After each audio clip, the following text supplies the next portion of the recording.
In Joseph Part 2, Prisoner to the Palace, you will take your students on a color-coding adventure of Genesis 39, searching for repeated words and then dissecting the passage even further to discover what was done to and for Joseph.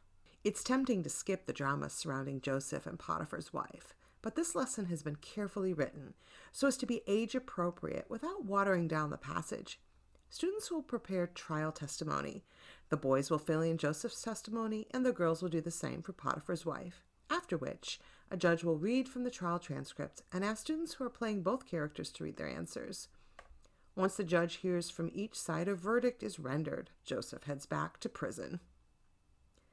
The Cupbearer, the Baker, and Joseph the Dream Maker is a fun poem based on a similar sounding nursery rhyme and is recited by the class several times as students use grapes and bread to dramatize the dreams of the Cupbearer and Baker.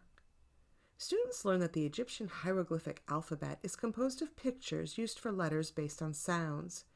Students are reminded about long and short vowels as well as hard and soft consonants. They use this newfound knowledge to write their names in hieroglyphs. Students work together to draw the entire chapter of Genesis 41, with each student taking on just a few verses. A worksheet helps students identify the important people, animals, objects, colors, and textures in their passage, after which they sketch it on provided parchment paper. People came from all over the world to receive grain from Joseph in the midst of a devastating famine.